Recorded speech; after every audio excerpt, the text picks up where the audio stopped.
ലോക സാമ്പത്തിക രംഗത്ത് വൻ ശക്തികൾക്കിടയിൽ വലിയൊരു വടംവലി നടന്നുകൊണ്ടിരിക്കുകയാണ്. ട്രംപ് ഭരണകൂടത്തിന്റെ കടുത്ത നികുതി ഭീഷണികൾക്കിടയിലും തളരാതെ നിൽക്കുന്ന ഇന്ത്യയുടെ കരുത്താണ് ഇന്ന് ലോകത്തെ ഞെട്ടിക്കുന്നത്. 2026 ഇന്ത്യൻ സാമ്പത്തിക സർവേ പുറത്തുവരുമ്പോൾ നമ്മൾ കേവലം അതിജീവിക്കുകയല്ല, മറിച്ച് ആഗോള വിപണിയിൽ പുതിയ ചരിത്രം കുറിക്കുകയാണ് എന്ന് വ്യക്തമാണ്. ഓരോ ഇന്ത്യക്കാരനും അഭിമാനിക്കാവുന്ന, അതേസമയം അതീവ ജാഗ്രതയോടെ വീക്ഷിക്കേണ്ട ഒരു പ്രധാന റിപ്പോർട്ടിനെ കുറിച്ചാണിനി. 2026 ഇന്ത്യൻ സാമ്പത്തിക സർവേ റിപ്പോർട്ട് പുറത്തു വന്നിരിക്കുകയാണ്. അമേരിക്കൻ പ്രസിഡന്റ് ഡൊണാൾഡ് ട്രംപ് ഇന്ത്യയിൽ നിന്നുള്ള ഉൽപ്പന്നങ്ങൾക്ക് മേൽ 25% മുതൽ 50% വരെ അധിക നികുതി ചുമത്തി നമ്മെ തളർത്താൻ നോക്കുമ്പോൾ ഇന്ത്യ അവിടെയും വിജയിച്ചു കയറുകയാണ്. 7.4% എന്ന തകർപ്പൻ വളർച്ചാ നിരക്കാണ് രാജ്യം ലക്ഷ്യമിടുന്നത്. ഈ പ്രതിസന്ധിയെ ഇന്ത്യ എങ്ങനെയാണ് ഒരു അവസരമാക്കി മാറ്റിയത്? അമേരിക്കൻ വിപണിയിലെ കടമ്പകൾ മറികടന്ന് ഇന്ത്യ എങ്ങനെയാണ് ഒരു ഗ്ലോബൽ ഫാക്ടറിയായി മാറുന്നത്? രൂപയുടെ മൂല്യം കുറഞ്ഞത് നമുക്ക് എങ്ങനെ ഗുണമായി പരിശോധിക്കാം. 2026 ഏപ്രിലിൽ ട്രംപ് ഭരണകൂടം ഇന്ത്യക്കെതിരെ ആദ്യമായി 25% റെസിപ്രോക്കൽ താരിഫുകൾ പ്രഖ്യാപിച്ചു. ഓഗസ്റ്റ് ആയപ്പോഴേക്കും ഇത് കൂടുതൽ കടുപ്പിച്ചു. എന്നാൽ ഈ വെല്ലുവിളികൾക്കിടയിലും നമ്മുടെ കയറ്റുമതി തളർന്നില്ല. ഇന്ത്യ നടപ്പിലാക്കുന്ന വൈവിധ്യവൽക്കരണ തന്ത്രമാണ് ഇതിന് പിന്നിലെ പ്രധാന ഘടകം. അമേരിക്കൻ വിപണിയെ മാത്രം ആശ്രയിക്കാതെ നമ്മൾ പുതിയ വഴികൾ തേടി. ചൈനയിലേക്കുള്ള നമ്മുടെ കയറ്റുമതിയിൽ മാത്രം 36% വർധനവുണ്ടായി എന്നത് ഇതിന് തെളിവാണ്.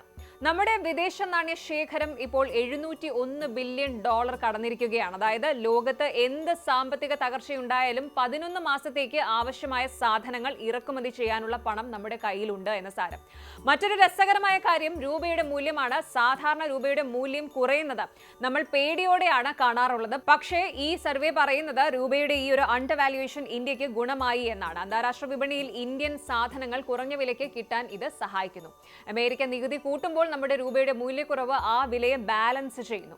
അമേരിക്ക വാതിലുകൾ അടയ്ക്കുമ്പോൾ ഇന്ത്യ മറ്റൊരു വമ്പൻ വാതിൽ തുറന്നു. 2026 ജനുവരി 27 ഇന്ത്യയും യൂറോപ്യൻ യൂണിയനും തമ്മിൽ ചരിത്രപരമായ സ്വതന്ത്ര വ്യാപാര കരാറിൽ ഒപ്പുവെച്ചു. 20 വർഷത്തെ ചർച്ചകൾക്ക് ശേഷമാണിത്. ഇതോടെ ഇന്ത്യൻ ടെക്സ്റ്റൈൽസ്, തുകൽ ഉൽപ്പന്നങ്ങൾ എന്നിവയ്ക്ക് യൂറോപ്പിൽ വലിയ മാർക്കറ്റ് ലഭിക്കും. പകരമായി യൂറോപ്യൻ കാറുകൾക്കും വൈനിനും ഇന്ത്യയിൽ വില കുറയും. ഈ ഒരൊറ്റ കരാറിലൂടെ ലോക സമ്പദ് വ്യവസ്ഥയുടെ കാൽഭാഗവും കൈകാര്യം ചെയ്യുന്ന ഒരു വലിയ മാർക്കറ്റിലേക്കാണ് ഇന്ത്യ പ്രവേശിച്ചിരിക്കുന്നത്. റഷ്യയുമായുള്ള നമ്മുടെ വ്യാപാര ബന്ധം തകർക്കാൻ അമേരിക്ക വലിയ ശ്രമം നടത്തുന്നുണ്ട്. റഷ്യൻ എണ്ണ വാങ്ങുന്നവർക്ക് 500% വരെ പിഴ ചുമത്താനുള്ള നിയമങ്ങളെ പോലും ട്രംപ് പിന്തുണയ്ക്കുന്നു. എന്നാൽ ഇന്ത്യ തന്റെ തന്ത്രപരമായ സ്വയംഭരണം മുറുകെ പിടിക്കുകയാണ്. സ്വന്തം രാജ്യത്തിന്റെ താൽപര്യങ്ങൾക്കാണ് മുൻഗണന എന്ന് ഇന്ത്യ വീണ്ടും തെളിയിച്ചു. ഏറ്റവും പുതിയ റിപ്പോർട്ടുകൾ പ്രകാരം കാർഷിക മേഖലയ്ക്കും നിർമ്മാണ മേഖലയ്ക്കും ഈ വരുന്ന ബജറ്റിൽ വലിയ പ്രാധാന്യം ലഭിക്കും. ഇന്ത്യയെ ലോകത്തിന്റെ ഫാക്ടറിയാക്കി മാറ്റാൻ സംസ്ഥാന സർക്കാരുകൾ കൂടി സഹകരിക്കണമെന്നാണ് സാമ്പത്തിക സർവേ മുന്നറിയിപ്പ് നൽകുന്നത്. സബ്സിഡികൾക്ക് പകരം ഉൽപാദനക്ഷമത കൂട്ടാനാണ് കമ്പനികളോട് സർക്കാർ ആവശ്യപ്പെടുന്നത്. ചുരുക്കത്തിൽ പറഞ്ഞാൽ ലോകം പ്രൊട്ടക്ഷനിസത്തിലേക്ക്, അതായത് സംരക്ഷണവാദത്തിലേക്ക് മാറുമ്പോൾ ഇന്ത്യ ഒരു പുതിയ സാമ്പത്തിക ശക്തിയായി ഉദിച്ചുയരുകയാണ്. വെല്ലുവിളികളെ തന്ത്രപരമായി നേരിടാൻ നമുക്ക് കഴിവുണ്ട്. പക്ഷേ വിദേശത്തുള്ള മലയാളികൾ ഉൾപ്പെടെയുള്ള പ്രവാസികൾക്കും കുടിയേറ്റ നിയമങ്ങൾ കർശനമാക്കുന്നത് തിരിച്ചടിയായേക്കാം. കൂടുതൽ വാർത്തകൾക്ക് news 18 Keralam YouTube channel subscribe ചെയ്യുക.